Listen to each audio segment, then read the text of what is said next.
Over here in the red at the upper left, representing Korea, we have Starter Curious.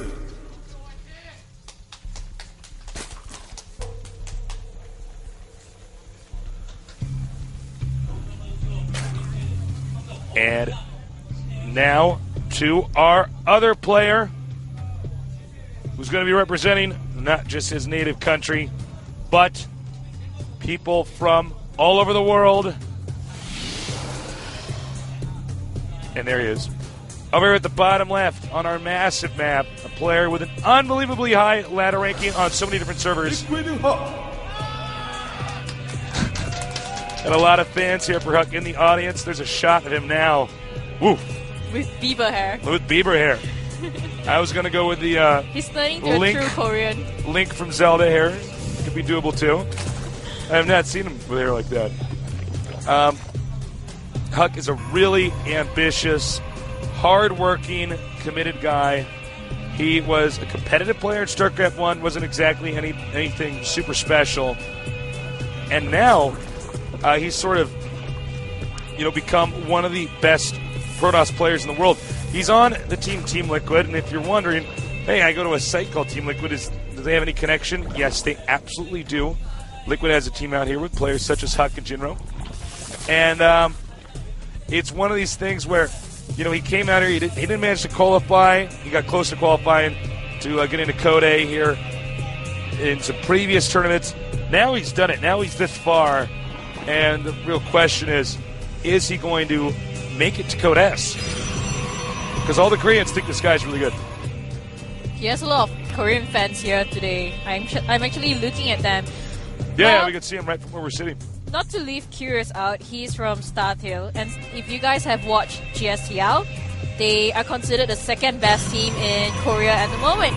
So we're actually on Tal'Darim. This is a new map. You guys are seeing it the first time on Code A. If you guys have not been watching GSL, which you should, go and watch the VODs. We are once again on a 16 base map. There is no go, and the center of the map is extremely open, which makes it easier for Zerg to deal with Force Fuse and Sentry. Well, with a Force Fuse and Sentry army, what most Zergs do is actually fast expand or speeding expand on this map, as you can see right now on my screen. But however, the cliff is actually a little bit bad on Natra because it's weak to Colossus. It's actually quite open. You do see two Zerglings coming in and scouting what Huck is doing, and he's only getting his first gas right now.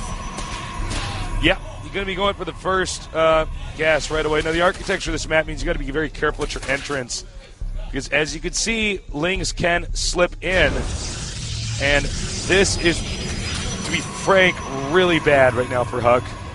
If you have even... The worst is even if you get 4 or more Zerglings in there, because then that's when you get a little bit out of hand. But even 2 can screw up your ability to, for instance, mine gas. You have to take probes and chase around these Zerglings. And, if you're a new StarCraft player and you're thinking, well, come on, Tasteless, it's only 2 Zerglings. It's not like he's going to kill him there. Well, the reality of it is that with 2 Zerglings, you can get your opponent so behind that the Zerg is going to be miles ahead. You can see on my screen the Zerglings are transforming into a Speedling straight away right in front of the eye of a helpless Zila, which is not going to be able to catch up with him. Small trivia, a +1 Zila can actually take down 4 Zerglings. Yes, it's absolutely... You're absolutely right. I bet it'd feel pretty weird to suddenly get the speed upgrade. As a Zergling, you're running really fast. You're suddenly like, you know what? I want to run really fast. So that would probably be an interesting experience. Now, Huck is actually doing a pretty good job of handling this thus far.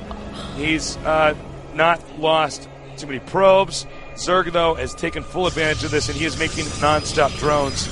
And with the Zergling in the base, there's really no threat of the Protoss leaving his base to attack you. Excuse me, Tasteless, sir. I believe that the Zerg is being extremely ambitious and going for a 3rd expansion. He is. It's a very ambitious Zergling. Don't you think that's extremely dangerous? I mean, a Zerg player? Huck can just go in with a 5-gate push and take down an expansion really easily. I think the expansion he's taking over in that location is a little bit easier to take than some of the other ones he could have opted to go for. But I do agree with you. It is a little bit risky. But I'm not shocked. But you know what? Huck is actually let's see here. For this situation, Yeah, I think a Warp Gate Rush is doable now that I get to use my Artosis preview screen and sort of look around. Tasteless is kind of like shocked he has a computer. Yeah, it's totally different. But you do see that he's coming in to scout with a couple of Zealots and Sentries. Speedlings are running around the map trying to scout what Huk is up to. They also want to get that probe. That's actually the goal, is to intercept the probe during a rush like this. Wow. That was close.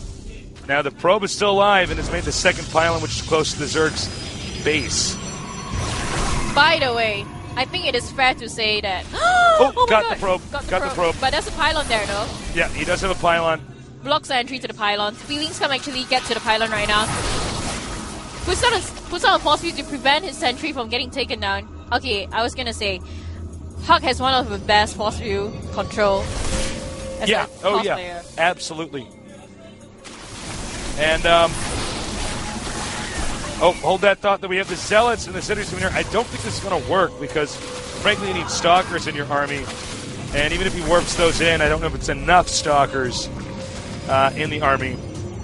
We'll see, though. I feel like this rush is a bit half-hearted, partially because he continued to make probes right before the rush started. He stopped now. No, excuse me. He just started making probes. Now I can see on my screen. I would feel like with a rush like this, you'd actually want to just cut probes. He's already got that hit disadvantage early on. But we'll see. Huk is a much, much better player than I am. Well, you see he's coming in with his Zealots. Roaches are kiting all the Zealots on the field, and the Zealots are falling down to the Roaches pretty easily. The thing is, Huk only just got his third and fourth gas, which means he couldn't have actually got enough Stalkers out because he's going for a heavy sentry army, which is what he's actually popular for. You do see on the screen right now, Speedlings are coming after the Stalkers, and he does put on 2 force fields, preventing any more Zerg units from streaming in. But I think Huk is ready for the push right now. He's like, I'm ready. I'm coming for you, dude. He's like, I'm doing this. Let's go! And actually, now, at this point in time, I think if he gets one proper force field that divides us in half. No, he cannot because he doesn't have enough force field energy. Excuse me, thank you. But we'll see. He's moving forward now with the sentries. Now he has at least cut his opponent off from his expansion. The question is, do I go for the heart of my opponent's base, or do I try to take out that expansion? And the Roach numbers are getting pretty low, considering. So Zerg's going to have to bring out his drones. Trying to defend this, but if Huk actually had 2 sentries, he could actually make a really big difference on this. Roach speed is up though. The thing is, he actually took down a lot of overlords, so making the Zerg supply block. Yeah, that last overlord we just saw, yeah, that was pivotal in this game because right now Zerg can't produce anything more. But Zerg is going to be able to get in range of this pylon. He might even actually want to just turn around and bum rush the pylon. Which he's not doing. Which he's not doing. Should have listened to what Tasteless said. But he can't watch the cast to play. That wouldn't be very fair, would it? He's going to go back here now and take out the pylon. And that means Huk is in a very bad position. Zerg already has drones and is taking his extractor at his base. I think Huk is actually going to be slightly worried right now because at the moment he only has 2 bases and the Zerg has his 3rd bases running for quite long now. You do see the Speedlings are eating away at the Stalkers. As you know, Roaches counter Zealots and Speedlings do counter Stalkers. Yes.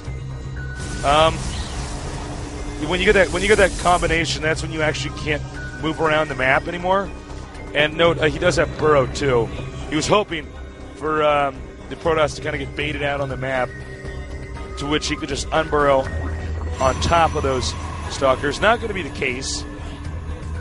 He's getting claws right now, which means Huk has to be really careful. He needs to get his expansion up as soon as he can. That's beautiful. Look at that. Burrowing some units, just right there underneath that location where the Nexus would ideally be planted. And, I mean, this is what makes Protoss Research different from StarCraft 1, is that you get Immortals and Colossus from the Robo Bay 2, which you use all the time in mid-game. So you're only going to have 1 observer, which means if he doesn't get that observer or get the cannons up in time, he's going to be in trouble. And that cannon's denied. If he gets this one, he can once again reclaim that location with Broadlings. Denied.